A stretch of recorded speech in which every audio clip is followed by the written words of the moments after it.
Introspect, take a sec, watch your step, where you step, when you step, falling free through the sky, feel the breeze, feel the eye, all your fears, let them die, energy never lies, introspect, take a second, let your world unfold. You win some, you lose some, but you live to fight another day.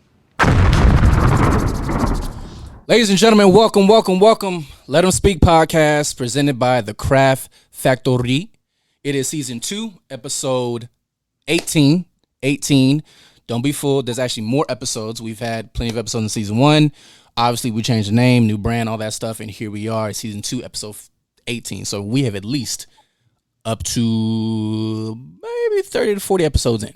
All right, so season 2, episode 18. My name is Cecil, your lovely host. Thank you guys for watching if you're on YouTube right now. If you are listening on Spotify and Apple Podcasts, we appreciate you as well. And as you can see, looks a little different. My boys, Osan and Abraham, are not here, but I'm holding down the front. But we got a good one coming from the locker room. He got ready, put the uniform on. Got my man, my boy Rashad, better known. Hold on, let me do it right for you. You know what I'm saying? Rashad is in the building. Been on it for a cool little minute. Great guy. We'll get into all of that later. But hopefully everybody's had a good week. It is Friday at the time of this recording. Hopefully everybody's going into the weekend strong. We're in August. It's summer. It's hot. We get it. But it's kind of a interesting balance with the whole quarantine. Like, you got to be inside, but it's hot, so you want to go outside to the beach, but you can't really. So it's a lot. It's a lot happening. Sure. So Rashad, E5, man of God. That's his IG, by the way. How we feeling? How we feeling, man? Good. You know, today's a good day. Yeah. Off. You know, so that's automatically good. Yeah. But it's I think, and especially like how you said, in the pandemic, there's a lot of things you can find wrong, you can find bad, or you could find negative. Yeah. Being stuck in the house, or maybe you can't go to work or whatever. But today I choose to focus on the positive and what I can control. Yeah. So yeah, today's a good day. It is. Well, let's just jump right into it. Actually, since we're talking about the quarantine and all that stuff, how have you been adjusting and at the same time taking advantage? Because as creatives, I know, we write, we books and everything.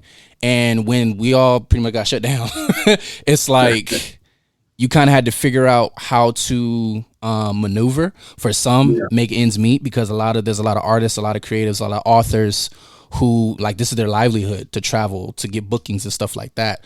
So coming from that end of, writing books still, merch, all these things, how have you been able to adjust during this time? I think the strongest thing that people should understand and know is that if you consider yourself a creative in any way, you should have the ability to adjust. Adjustment is the DNA of a creative. Yeah. It's in music, it's in poetry, it's in books, and all types of things and ventures that people go through. Yeah. You should be able to adjust. And I think that this pandemic is really showing people who is a creative and who's not a creative. Yeah. Because in this pandemic, I think everybody took on some level of entrepreneurship. Yeah. Some level of, I'm gonna tap into my creativity and make money. That's amazing. Ready or not, we just gonna do it. We got thrown into this. Right. So, but I think the pandemic has been able to separate the real from the trying. Yeah. And so with that, it actually brought out more of the creative in me, because before the pandemic, I would work and I'm thinking like, well, I'm gonna just work and kind of ease into the creativity or ease into what is my purpose. Mm-hmm.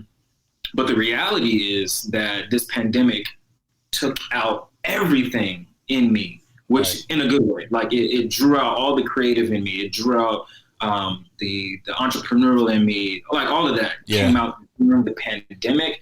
And I think I've been more successful in my lane than I've ever been in my entire life, because now, knowing that my job can shut down at any moment, knowing that I could let go, or God forbid I catch the coronavirus and now I'm out for God knows how long.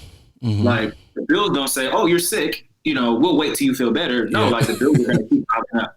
So adjusting, making adjustments, and excuse me, not the virus. That ain't the Not wrong. But just adjusting and all of that, it showed me how to really maneuver in 2020. Yeah.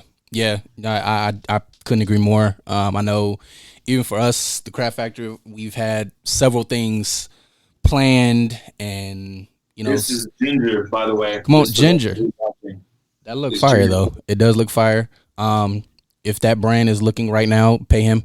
He's I'm not gonna show the name until they right. You know what I'm saying? We don't show names until we would love to sponsor you. Yes. But yeah, this year has been interesting for everybody. I know for us, the Craft Factory, we've had to adjust. We're used to being in person, even with the podcast. We've been in person. We've gone to the studio and all this stuff, but we've had to adjust. And lately we've been making more adjustments. We've been coming back in person. But of course you got to be cautious, and you have that concern and everything, never really operating out of fear.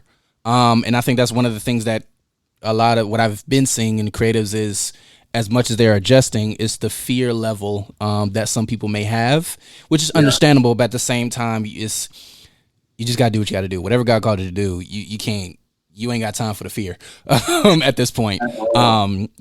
There's still no solution for this thing. We understand that. So it's important to do what you can while you have it and use what you have. And I know, knowing you've been able to use what you have. Like, you literally been able to, and we're going to get into the Bonnet Boys and stuff like that in a little bit, but going with what you have, I've seen firsthand, like, the resources that, or the lack of, and you're able to turn something into something, nothing into something, and it just grew. But going backwards a little bit, tell the people where you from, where were you born and raised, and of course, what was that like? And then, going forward, how did you adapt into, actually, how did you even get out here? So I'm a military baby. So I was born in Guam, overseas, for those of you who don't know. Where? I didn't even know that. That's crazy. Yeah. Born in Guam. It's even on my birth certificate, born in Guam. So some people, they were born somewhere else and they live somewhere else, so they consider themselves to be, I was literally born in Guam. Do you get the dumb question, like, are you mixed? Are you, do you have, so does that make you Guamanian? Right, like, are you, like, I thought I seen it, dang, I knew it. Well, the crazy part is there are some Guamanians who actually look black. So when I tell them that I was born in Guam, it's like, oh, so you're a Guamanian? Yeah. No, I'm not. So with that, it's I was born in Guam, moved to San Diego, and I spent the majority of my years in San Diego. Chula Vista, to be exact. It's like 20-30 minutes away from the TJ border. So I grew up around majority of Hispanics. Hispanics and Filipinos was the majority of the culture that I was exposed to. So when it came to being around blacks, African Americans, or even having a strong black presence, there was none of that for me. So lived there until high school. Then I moved to the great old city of Temecula, California. And that was a complete culture shock for me. Also, like, what was different from where you were to now you're in Temecula? What was that like? The difference for that was acceptance. Temecula, Marietta at the time was predominantly white, old white people, or just white people with their families, retired. And so when it came to black people, African Americans, or just people of color, we felt the how do you say, the "you're not welcome here" eyes. Right. Especially because So the high school that I went to was Marietta Valley High School. They had a little bit over 4,000 students. 800 of those were blacks. Mm. And probably maybe a few more hundred of the like Hispanic, maybe of like Asian descent. I don't know if that's the proper term, but Yeah. Filipino, Chinese, Japanese, all of those, So out of 4,000 people, that's all we had that I was familiar with. The rest was just white people. So you knew everybody that looked like you. Right. Like, we had Right. to. Like, the funny part was, like, me and my mom would laugh at it. Like, when we went to the store and we saw another black person, we were like, it is you. Right. You know, so it was a sense of relief to see other people, like other people of color. So moved there. I spent a lot of years in that city. So from high school till about 2000, and I was about like 25. So like 2015-ish. No. Yeah. Because timeline wise, I'm thinking. Yeah. So then, and Temecula, Marietta is a beautiful city, beautiful houses, land everywhere. The air is clean. Yeah. It's beautiful. So, it is refreshing. It just wasn't welcoming at the time, right? For people of color. Now it's like they have black people everywhere. Yeah. So then from there, I got a job, and then I ended up relocating to San Bernardino, California. SB, Purdue. Yeah. And so, and a lot of people are like, oh, like, that's sad, or I'm sorry, we went through that, and oh, it must be ghetto. Look, y'all, let me just say this about San Bernardino. Yes, it has its spots. But there's a lot, but it has a historic feel, honestly. There is history there. You know, the Orange Show, where everybody used to perform at, Carousel Mall, where everybody used to go to. So it does have the first McDonald's, I believe. It does have an historic feel. So let's not get it twisted about San Bernardino. It has a long way to go, but as far as where it was, oh man, it was popping. That was the city. Yeah, no, absolutely. And I think for me, the reason why I don't have an issue or I don't fear being in San Bernardino is because I know who I am and what I'm called to do. Yeah. So when people are like, oh, you know, are you scared? Or, oh, you live in the hood? Or, you know, It's like, I'm from the hood, actually. In San Diego, where I lived at, I know people think San Diego's beaches and beautiful buildings. Yeah, there are parts of that. Yeah. But where I lived, you had to be careful where you walked. You had to look over your shoulder every 5 seconds, 5 minutes, or whenever somebody passed you, like. Right. And most people don't even equate San Diego or Temecula or Chula Vista to not even spell out gang. Like, there is no such thing to them. But not knowing, you know, but I think that's the way media portrays certain cities and places, you know, oh, San Diego, expensive beaches, you know, livelihood, and, you know, retire here, make a lot of money here. Yeah, that's very true in some parts, but watch your back, be careful. Don't go down that street, go in that city, you know. And so living in San Bernardino, it reminds me of home, and not in a bad way to get comfortable, but in a way of there's work to be done, or don't live in fear. Don't live here in fear. Yeah. Moved to San Bernardino. I've been out here for the past 3.5 years now. Nice. So when you moved in that transition from high school out there, and then you grew up, you came out here. In that time, were you involved in any kind of course, everyone wants to ask, you involved in sports to any African American? But I'm not going to go that route. So were you involved in anything that you realized, oh, I'm kind of good at this, whether it's writing, theater, any clubs and stuff like that? Or did that come later when you got out here?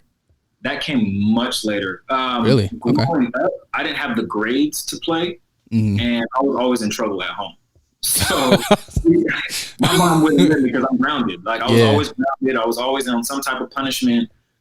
So when I did play sports, it was outside with my friends. So we played football on the concrete. We played go seek. So I knew I was fast. I knew I could jump over fences and walls. I knew I had an eye for hiding places, but that was because I was a kid. Like, it wasn't because, I know I'm an athlete or some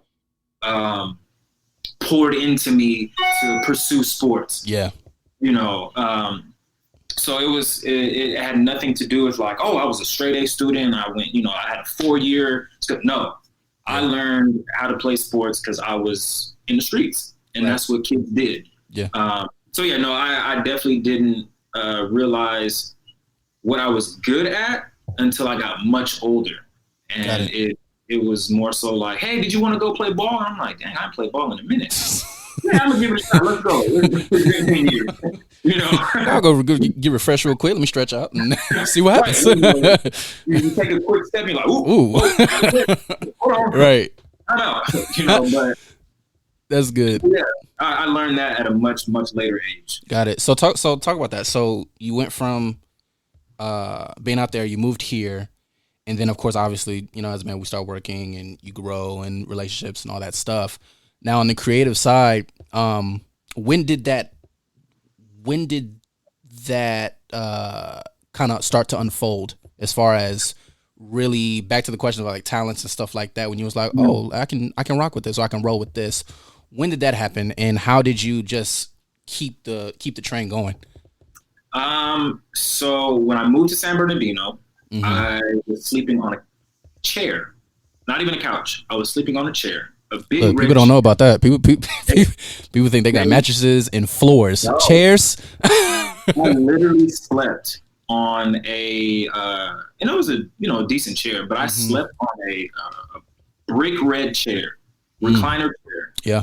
For about almost 2 years. Yeah. In that was probably the most humbling, hardest time of my entire life. Yeah. And it wasn't that because of where I was living, but it was where I was at. Yeah. If that makes sense. Like in my life, I'm sleeping on a chair. Yeah, like it hits you. What the heck? Now, at first, because and I was living with an amazing person. Yeah. Like he welcomed me in. He stay, but the it's the realization, like, yo, I'm here. Right. Like when I wake up, I'm like, what am I doing? Right. But it helped me to tap into where I was going, because I knew that I didn't want to be here forever. Yeah. And be here being, I didn't want to sleep in this chair for the next 10 years. Or I didn't want to be that guy like, yo, this dude been on my chair for he ain't doing nothing. So I went from sleeping on a chair. Yeah. And into that transition, during that process, I lost my job. And for those of you who know me, finding a job is not hard. It is not. Listen, I'll tell you, this man. I always have. He will find a job. Whatever I got to do, I will. And it's normally like 1 to 2, sometimes even 3 jobs that I'll work. True story. Of that hard, I've just always had that hard work ethic. I believe in it. Yeah. I live and breathe in the ability to work. If you got hands, you can work. Yeah. But in that moment is when I knew I lost my job. And I was fired for no reason. Literally, they wrote me up for something and then fired me for something else. So I'm like, so I'm fired for something you didn't write me up for? He said, she said. Right. And so I'm like, okay, fine. Like, whatever. God, you're going to open another door. I applied for everything that I knew I could do. Retail. I worked retail for going to hire me. Wow. I've had management experience for 4 years, little over 4 years. Who's not going to hire me? Yeah. But literally no one hired me. Everyone was not hiring. And it wasn't a pandemic. So what? Right. We out here. So what are we doing? So I was frustrated. I was bothered. I was irritated. I felt like God left me, and I'm sleeping on a chair. Yeah. What the heck? It gets no worse than this. So I thought. So I ended up, so I had a conversation with one of my roommates, and he was like, just get on unemployment. I said, unemployment? Listen. Oh, my mom raised two Right. boys without. My mom raised two boys without. Looking at that like, man, we know better than this. Like, I'm way better than this. Yeah. But literally, it took me. I went on unemployment, and so God humbled me in that area. So I'm on unemployment. First time in my entire life I've ever been on unemployment. So I'm like, God, what am I doing here? But in that season of sleeping in the living room on the couch, is when my first book came out. When I had nothing else, I had no job to lean on. Yeah. I had no experience to lean on. I'm like, God, what am I supposed to do now? Like, I literally had no other choice but to pray and find out what my purpose is. What my purpose is. Mm-hmm.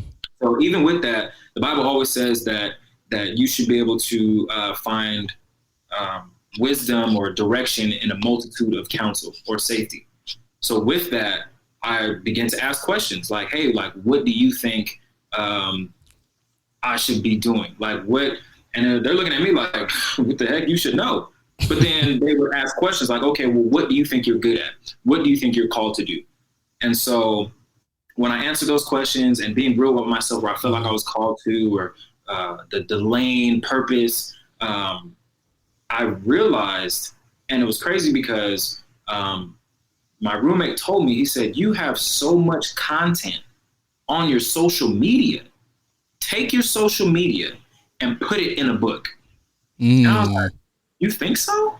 He was like, bro, I know so. Because what we don't understand, or I think a lot of even creatives who haven't tapped into their creativity yet, is most of your creativity is on social media. But we don't think about it. We post, we make memes, we do video, we do all these things, and we think it's just for social media. When reality is, if you go back and you'll look find at it. You'll find what your purpose is. Come on, man. That just deserves that. Like, you literally look back at all your posts, and Facebook reminds you 10 years ago. Remember you did this? Remember who you dated? Remember this? The good, the bad, the ugly, all of that. But in all of that is where I was like, what the heck? I literally wrote my first book from posts from 3-4 years ago. Experience 3-4 years ago. Pain, trauma, issues, just venting. All of that. Wow. I was able to put in a book. And the crazy part is, like, the title of the book is called Command Your Day. And I actually got the title. I got the title from a friend in having a conversation. He told me, he said, you know what your issue is? You keep letting your day happen to you, and you're not happening to your day. You need to command your day. And I was like, command my day? And he was like, yes. Tell your day how you want it to go. Yes. The way you said it. I was like, right. Okay. And I started making posts commanding your day. Yes. Yeah. It was a post at first. So then I backtracked. After having that conversation, I backtracked and I was like, So then I looked at all my hashtags that said command your day, and I literally took that and I turned it into what I have now, and it is a book. And it started off as an ebook, and now it's a hard copy. But I've literally sold a little over 100 copies now. That's both dope. Ebook and hardcover. That's dope. And so, and it wasn't easy. I wanted to give up. I was frustrated. I thought people weren't going to like it. Anything negative you can think of that every creative goes through mentally. I thought about that. Yeah. That it was a part of my thought process in creating the book. But I would pray every time I wrote a chapter or a page. God, what do you want me to say? Yeah. What is it that these people need to hear? Because I could write from a hurt place. I could write from a dysfunctional place. And we try to encourage people from that area. Yeah. Oh, relationship drama. Now you're a relationship expert. Man, I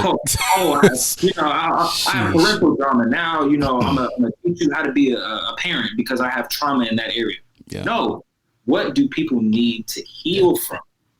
And I cannot help people heal if I'm not healed in those areas. And so in doing that, in embarking on or tapping into and pulling on the creative side, I say all of that to say all of that came out of one of the most hardest places of my entire life. Wow. Sleeping on a chair is where. Shout out to the red chair, man. Shout out to the red chair. Without him, man. And a lot of people think like, I have to be in this high position, or I have to have a lot of money, or I have to live in a house, or I have to be, on my own to have the trail going into destiny. No, if you are in a low place, if you are in a broken place, or not enough place, or confused place, I guarantee you that is exactly where God, or whatever you believe in, is trying to draw that out of you, that creative side, the purpose side, the entrepreneurial side, or whatever it is that you're called to do. I guarantee you, everybody, some shape, way, or form, found their creativity or their purpose in one of the lowest places of their entire life. And I know that because it happened to me. Yeah. And did you see, like, you said you wrote this book and it came from that inspiration. Did you even see yourself as a writer? Like, do you consider yourself? No, not at all. Because I can only imagine the struggles with even comes to picking up a pen when people don't really consider themselves as that, and all of a sudden it's like, oh, I got to do this. Oh, word. Yeah. The crazy part is, and I'm gonna say this and I'm gonna clear it up. Oh, I don't like to read books. Like, I cannot sit still long enough to read a book. For those who want to pause, keep playing, press play. Don't take what he just said and run with it. Like, that boy illiterate? No, he's not. Right. He can read. He's fine. It has nothing to do with being illiterate or my literacy level. It has everything to do with my attention span. So my attention span was what kept me from reading. But I am a strong look. I'm about to show you. Like, I believe in education. I believe in knowledge. Yes. I believe in, like, I have books. You know what I'm saying? Like, I got the reads. No, seven habits of highly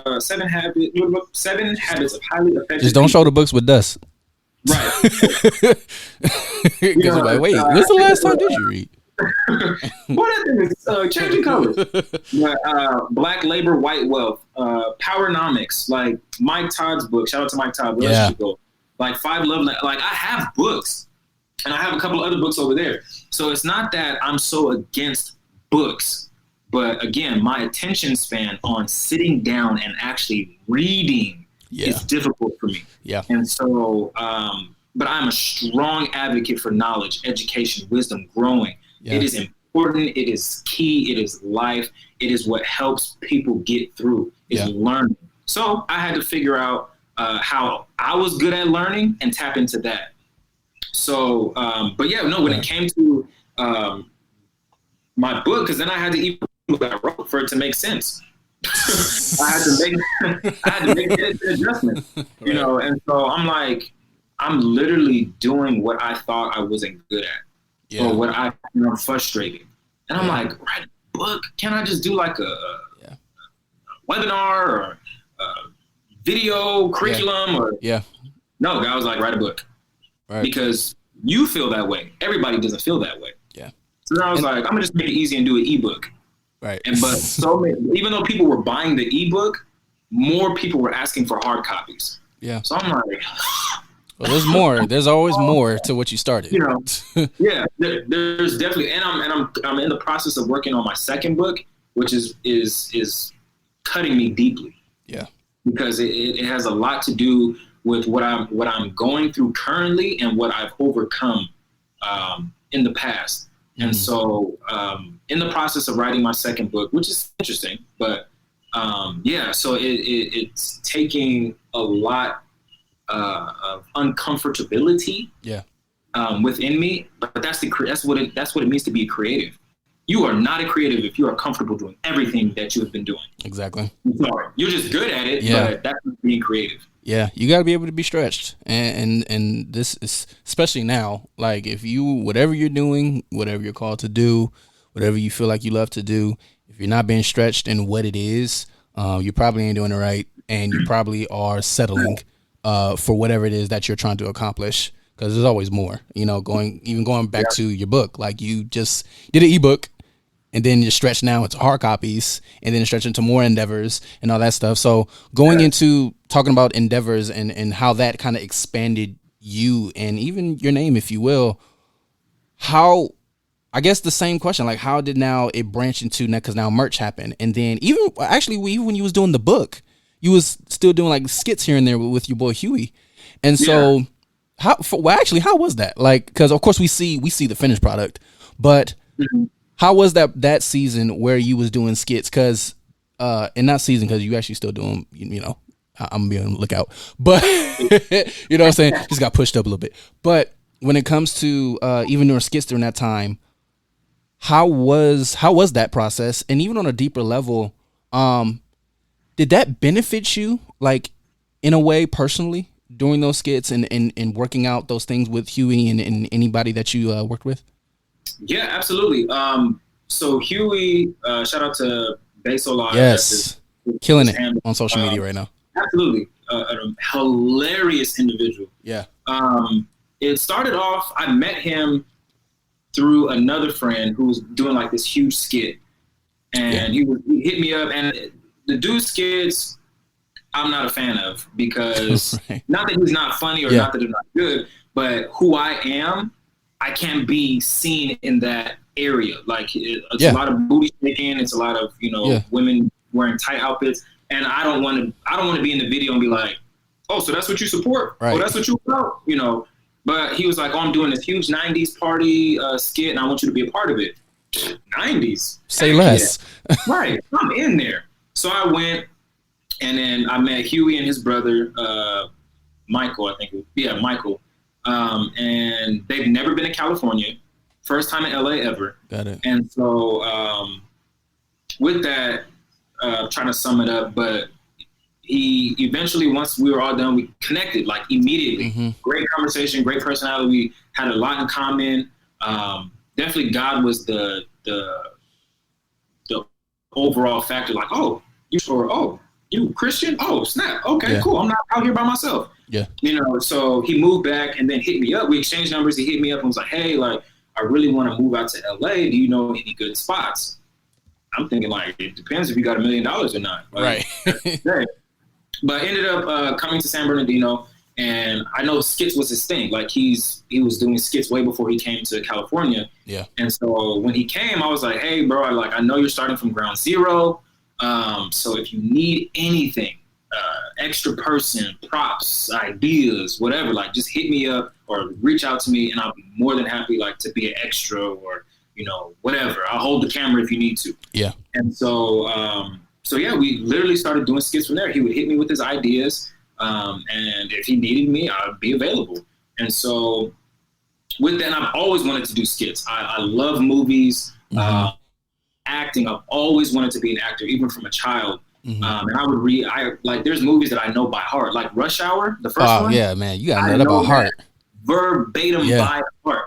Like, and it's crazy. So when it came to doing skits with Huey, it was like, I'm in my lane, like, but I've never pursued it because there's just so many like companies who take your money and literally you'll go nowhere. And so I didn't want, like, that really played a damper on my my childhood dream, you should say. Right. So with working with Huey, it brought out a lot more creativity in me. Nice. Because he literally came up with videos like on the spot. Like, we'll be sitting there watching like anime. All of a sudden he'd be like, bro, I think that would be a good skit. I'm like, what the heck? Man, I cut his hair one time and he came up with an idea right there. Like, and we did it. Literally, like, so to be around somebody like that, he really helped me pull out the something from nothing. Stuff out of thin air. Like, so we would say something out of thin. Oh, you came out of nowhere. Right. You came out of nowhere with that. Like, he helped me to understand that is literally something that you should be pursuing. If you have an idea, pursue it. If it comes up to you, pursue it. Create it. Make it come to life. And that's exactly what he did. And he's still doing it. And amazing. Man, bro's creative, hands down. Yeah, and he's creative for sure. Yeah, so he ended up moving out, and I was upset because I'm like, hey, like, I was trying to do more Right. shit. We have one more left. It was his time. He felt like it was his time to go. Yeah. You know, I'm not his dad, or so I'm like, I can't make him stay or convince him otherwise. I was like, hey, if you feel like you need to go, hey, do your thing, bro. But if you ever need me, just holler at me. But so with that, he helped me to tap in to even what I'm doing now with all bonnets aside. And so, I love it. So going into like even that venture, all bonnets aside, which catch out on his Instagram, it's hilarious. It's unique because of course you see him, but then you hear I think hearing the voices, not necessarily seeing them, plays a big part into the commentary too. And it's really unique. A lot of people, again, they ain't doing it like that. And I always tell people out there, creatives, find your difference. If you find I heard this actually from somebody, Jose said this, find a need. If you find the need, you'll last. And especially if you find the niche of where nobody's doing it, and even if you are doing the same thing as somebody else, but it's just different, and you stick with that difference, you'll be fine. You'll stay around, and that thing will last. So going from the book, which is still growing, by the way, still selling books. Then you have all bonnets aside, and then the merch. Talk about like the downside of being a creative now, especially now when you have multiple ideas and multiple ventures happening. At the same time, we have to be managers too, because especially when you start diving into merch, you start diving into social media, all these other things. It's not just one thing. It's not just the book anymore. Now it's other stuff. So we all know there's a downside to it. So as far as in your world, Rashad's world, E5's world, talk about sometimes the pains of a creative in your world. What does that look like, and how do you kind of go around that and confront that so you can move on and get better? So I'm gonna fight back tears because it's very real present. I think the pain of a creative never goes away. Yeah, it will never go away. It reminds me, like in the Bible, where he talks about having the thorn removed, and he asked God to remove it, and God told him, "My grace is sufficient." Yeah, and that's how I feel every single day, because it's like if I don't sell a shirt or a book, now all of a sudden I don't think people believe in me anymore. That's real too. People don't talk about that. Like it's a real thing. Now I could have sold 5 books, 10 shirts on Monday. Yeah. Tuesday I don't make a sale, but Wednesday I'm like, that's a real thing. People they don't love me. They don't support me. They don't. It's like I'm expecting in my mind to sell every single day. Yeah. I'm expecting to be sold out every single day. And as you should. People, and let me just say that. People should not, just because you don't sell, just because you don't get enough plays or streams or whatever the case may be, and whatever you do, does not mean that now that door is closed as far as the productivity of whatever that thing is. There's times where, and I'll be honest, there's times where we do something here and it'll be out and you would only get a certain amount of streams, but then the next pod or the next episode will get triple the stream. You know what I mean? Like it's always, it's the up and down, it's the fight to be consistent, and you got to be able to be consistent even when there's downhill slopes. So no, that's a good point. That's a good point. No, and I'm gonna drop a nugget for everybody who has or is trying to build a social media platform or anything like that. Want to see consistency. I say it all the time. Consistency outbeats talent. So my thing is, if you go to my social media, E5 Man of God, you'll see that I have almost 11K followers. Yes. It took me 10 years. Yeah. To get that. Facts. I didn't post a video and go viral. Facts. Yeah. I didn't drop a book and get all these followers. No, 10 years of people seeing me figure myself out. People would see me. I was going from posting a bunch of scripture to posting poetry to posting. Your format has changed over. Like it has been some formats.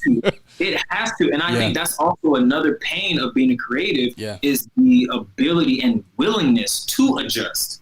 You have to. You got to adjust. Yeah. Everybody's not going to wear sweaters. all year long. So that means you have to know when to go to t-shirts. You have to know when to go to long sleeves. You have to know when to go to beanies, hats, gloves, like whatever it is. You have to learn how to adjust. It's the same thing with content. Yeah, appreciate your scripture, but when are you going to talk about your life? We know what Jesus said. We know what Jesus said. Appreciate you, but what did you go through? How did you use that scripture? You know what I'm saying? And that's when people learn to trust you. Mm-hmm. People learn to trust you. When they trust you, they trust anything and everything you say. Yeah. And that is also dangerous because when and another pain in this is, it's another pain of being creative too, is you can't mess up. So we think. Yeah. As a creative, we feel like, and me personally, I feel like I can't, or I can only show a certain amount of vulnerability. Like there are certain days where I don't want to send out anybody's product. We actually put the most pressure on ourselves. Like if there's any pressure, it really comes from us. Nobody's really, I'm gonna just be honest, like there's not enough people in the world that's gonna be thinking about us like that. Like we put a lot of the pressure that we feel like, oh my God, I feel so nervous and anxious and all this pressure to do ABC. We do it. Like we do a great job of putting it on our shoulders. So it's important that you said that, because I really, that's been my hope with people is take that pressure on. Nobody asked you to be perfect. Nobody asked you to deliver a 12-track album that has to be flawless in the sense. Nobody asked you to, in your case, when it comes to the book, nobody asked you to write a bestseller the first time. Just put it out. Just put it out. Yeah. That part right there, just put it out, just do it, just create it, whatever it is. That's what I know for me personally was one of my biggest hangups or delays. Yeah. Was if I put it out, what's going to happen? Yeah. You know, I wanted to reach all of I wanted to do what, you know, God showed me my shirts on stages. Oh, God showed me my books in important people's hands.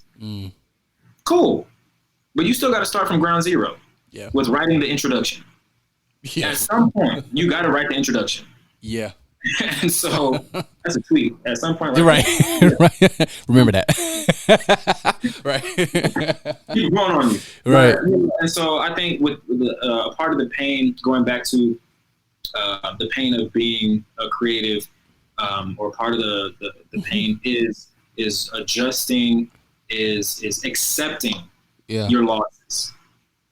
Oh, I didn't make anything today. That is fine. Yeah. You know, oh, I didn't get the outcome that I wanted. That's fine. Cool. Yeah. You will live. Take it deep. Let it go and move on. You did not die. Yeah. Yeah. You know, and so I think we as creatives have to learn how to maximize, not take advantage of, not seize the moment, but maximize the moment in everything that you do, whether it's shirts, whether it's poetry, whether it's videos, nails, hair, whatever. We do not maximize enough in fear of not being as successful as we want it to be. Yeah. And we detour and delay our own purpose for that very reason. Yeah. And a lot of people from the creative standpoint, I always ask the question, like, does what you do serve others? And if it doesn't, then it won't last. Like you got to find something, or once God has called you to whatever it is creatively, make sure that everything that you do has the ability to serve others, whether it's your talking, whether you're podcasting, your books, your merch. Like, you know, with you, your merch, it serves people. They wear your shirts because it has the essence of man of God. That's the name of the shirt. You know, the book, it's telling you how to command your day. It serves a purpose. You know what I mean? Right. And that's a thing that, again, about longevity and being consistent. You got to be able to serve people with what you have. If it doesn't benefit or it doesn't serve people, then you need to go back to the drawing board. And it's okay to go back to the drawing board and just rewrite the plan and rewrite and redo and restructure whatever it is that you want to do creatively. And it's fine. Yeah. But just make sure it serves people, because you gotta help people. At the end of the day, this is all about helping people. Everything that we do is helping people. So I think that's wonderful. The book is still out. Tell them where you can get the book. Command Your Day. E5 The Movement is the name of the website. You can go get the ebook. You can get the hard copy. Also, there's shirts. I have Man of God T-shirts. I have Woman of God T-shirts. And then this shirt too is what I'm dropping. Oh, this shirt's coming up. It says that was on accident, but I guess God wanted it. So the shirt says from the crown of my fitted to the soles of my kicks. Shirt is fly. It is called the Sneakers Prayer. I am a strong advocate for shoes. I love shoes. He definitely is, guys. Do not be fooled. I love shoes. This man is a shoe person for real.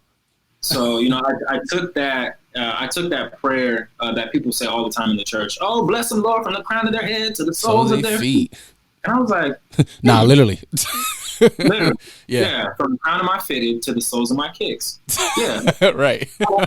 And you know, but that was about being creative. Yeah. That is what it used to be. Yeah. And because even in creating this shirt, I was like, I think the church is gonna bash me for it. I think there's gonna be some mothers in the church who ain't gonna like this.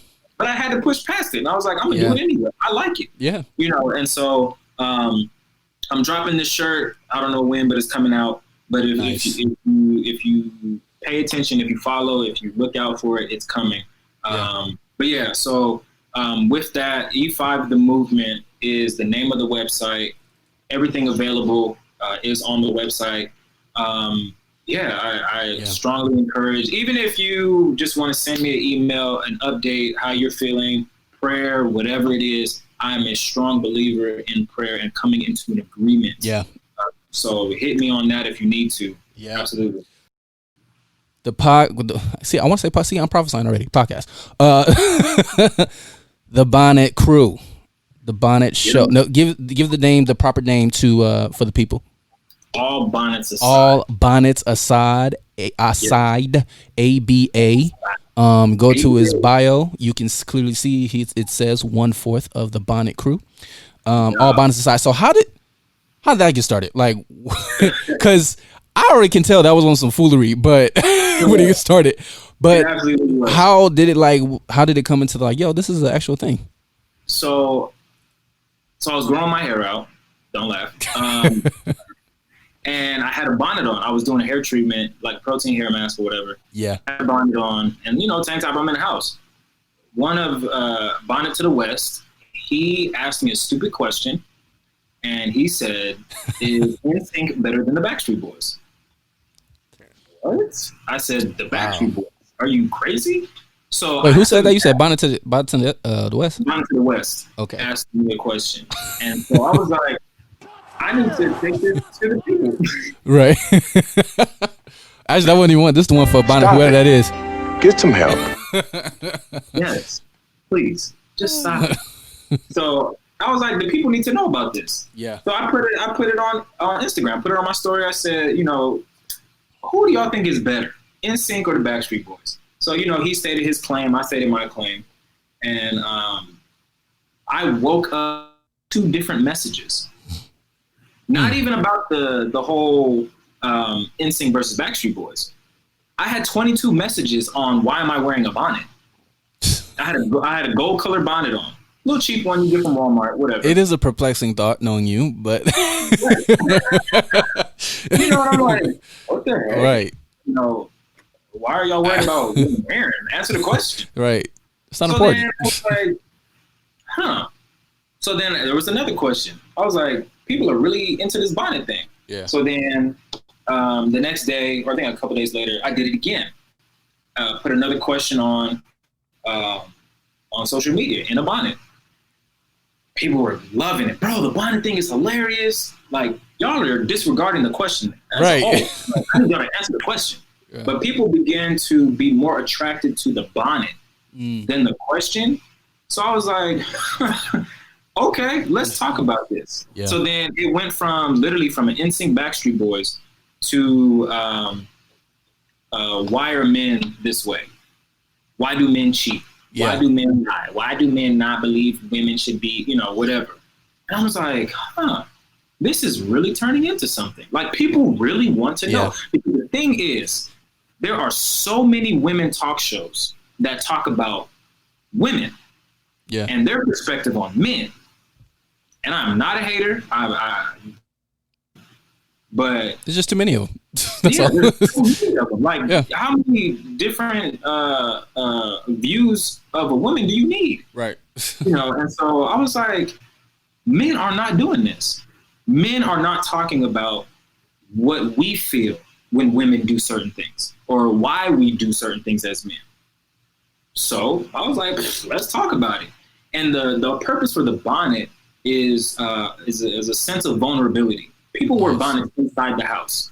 They don't want to be seen. They feel vulnerable. They feel like they're ugly or they're exposed or anything like that. So the purpose of the bonnet and the tank top is, though it's humorous, but it shows a level of vulnerability. Yeah. That when you come into this conversation, you are going to get the raw truth of why men either do what we do, feel what we feel, or say what we say. Yeah. And so now a lot of the questions or topics that we talk about are women asked, like, why do men cheat? Let's talk about it. Right. Why do men cheat? Right. Is it men as a whole? Is it a couple of men or is it a type of man? We don't know. So we talk about it. So we bring it. And though all four of us are men of God or, Christians, however you want to put it, it's a real situation. It is. Men in the world aren't the only men cheating. There are men in the church who cheat. Very true. There are pastors, there's bishops, there's however you want to put it, men in leadership that cheat. Yeah. At the end of the day, we're all human. So let's talk about it. Let's talk about the human factor of why men do what they do. And so that is where the inspiration and I don't want to say the longevity, but we've been doing it for, I think, a little bit over 3 months. Yeah. But the purpose of it lasting so long is that we're real with each other, and the topics are real. These aren't fabricated topics that, why are men such great fathers? Yeah, there are a lot of great men who are great to their kids. But I think the bigger issue is, why are men afraid of fatherhood? Yeah. And you flipped it. And now, right, stuff like that is what we talk about. Yeah. And so that's where it came from. It literally came from a question, and the people wanted to know more. The people wanted more. And so, that's literally where it, like how you said earlier, it was a need. It was a need. Yeah. People needed answers. Yeah. People needed to know why. And lo and behold, here we are. That's dope. That's dope. Fulfilling a need. That's dope. And it does symbolize, like, sometimes even in the stuff that you wear, it does symbolize some sort of emotion or spark an emotion. So you wearing the bonnet sparked a purposeful emotion as far as transparency and honesty. So, when I tell you, when I see this man wear this stuff, to other people, it might be the most outlandish, crazy stuff. But look, I'm telling you, he got all colors, shapes, and sizes. Like, he might come out with a line. Bro, when I tell you I'm trying to, if anybody who's listening or watching this knows how to make bonnets, please let me know. Let him know. Right, look, and then Slayed by Human Hair is where I get it from. She has all types of bonnets. I'm actually about to pick up some bonnets today, some new colors. Yep. So it's definitely necessary. And again, it's humorous. People laugh. People, that's so funny. But the comments that I get when people are saying, "Bro, I've never thought about it like this. Bro, that made so much sense. Why I do what I do, or why I act the way I act." Or even exposing the fact that they do need healing. Or, oh, shoot, I didn't realize that I do it because of this. And that makes sense. I need therapy. Or I need a counselor. Or I need to go to church. Or, I need to go to church. It's a real thing, though. Even Christian men be like, man, I need to go to church. Right. Right. We start thinking about it. But, and so. Right. All Bonnets Aside is literally 4 men from 4 different walks of life. Nice. All coming together and putting their purpose. We have, there's one who's been married before. He has kids. Yeah. There's the other 3, me and the other 2, never been married. Yeah. Different perspectives. And cultures. Yeah, definitely cultures too. And so different upbringings. So we bring literally all of that to the table with no judgment. I mean, we'll make fun of each other, but but it's nothing negative. Yeah. And I think that's also the powerful thing about All Bonnets Aside is that there's no bashing for being a man. Come on. Yeah. You can be, you know, I'm a virgin, or I've had bad relationships, or I've had a terrible childhood, or I'm confused, or whatever. Bring that to the table. Yeah. And there's no judgment. Yeah. Now we'll give clarity, maybe a little sense of correction, or shine some light in some areas. But at the end of the day, we're literally 4 men trying to help other men get out of where they are and change the perspective of how we're viewed among women. Yeah. And where can they so I know the rate of when you guys go live, but when can they find you on Instagram? On Instagram, it's Wednesdays at 9 p.m. on my page, E5 Man of God. Okay. We're like this thing took off so fast that I have to backtrack and be like, you're like, wait, hold on, pause. Wait. No.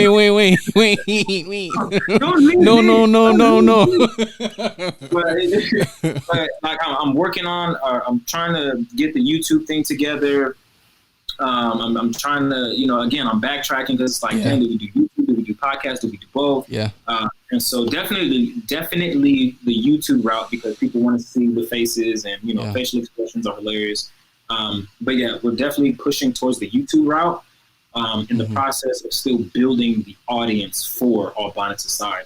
But yeah, Wednesdays at 9 p.m. is the time and place. And 9 p.m. Pacific time for those who are listening. Yeah, California time. Yeah, California time.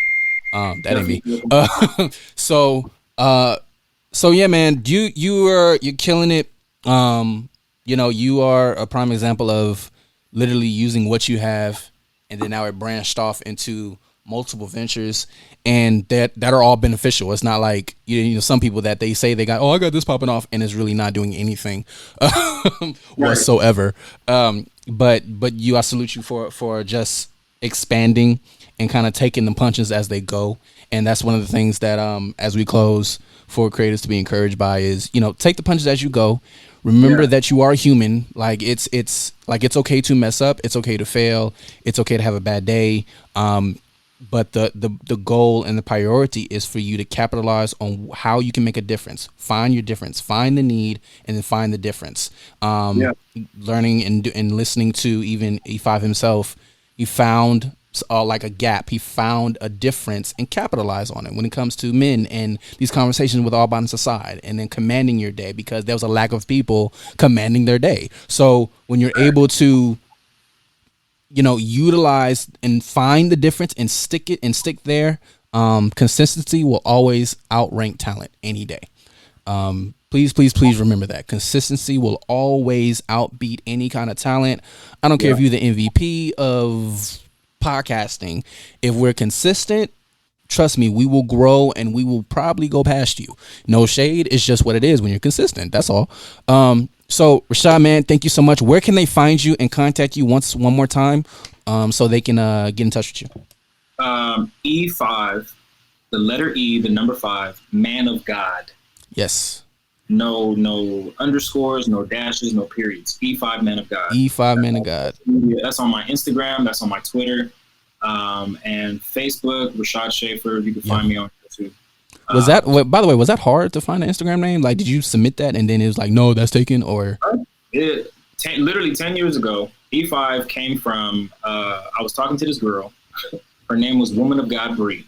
And she was like, oh, you should create an Instagram. And I was like, I'm not creating no stupid Instagram. And then she was like, please, like, it'd be cute or whatever. So I was like, all right. Oh, God, she wanted them. Right. I needed a name. And so, like, she wanted my Instagram name to kind of go with her. Yeah. So Woman of God Bree. And I was like, well, I'm a man of God. Right. Yeah. What is the definition of a man of God? Or, you know, and so E5 stands for Ephesians 5. Ephesians 5:25. Husbands, love your wives as Christ loved the church and he gave his life. Mm-hmm. I was like, I'm not even married. How is that going to work? But the purpose of E5 is not necessarily in context of loving your physical wife, but whatever you feel you're married to or called to. Yeah. Your life for it. That's Bible. You know, yeah. And Christ, and Christ gave his life for the church. So in taking it in a creative way, giving your life to what you feel like you're called to do. And that's where E5 or the birth of E5 came from, is loving or giving yourself to whatever it is that you believe you're called to do. Yeah. Yeah. No, that's dope. That's dope. I love it. E5 Man of God. Find him on his social IG and Twitter. And of course, Rashad Shaver on Facebook. Make sure you purchase his book, buy his shirts. Tune in on Instagram Live for All Bonnets Aside. You know, I just rhymed, bars. And thank you guys so much for tuning in. Again, if you're watching on YouTube, we thank you so much. Make sure you subscribe. If you're listening on Spotify and Apple Podcasts, thank you guys so much for all the support this far. Thank you guys for listening. Please subscribe. This is Let Him Speak Podcast, episode 18. Rashad, appreciate you, my man. See you guys next time. Tune in next time. Listen to us next time. If you're watching or listening to the replay, appreciate you as well. And we signing out. Peace. You win some. Hit him with it. You live to fight another day.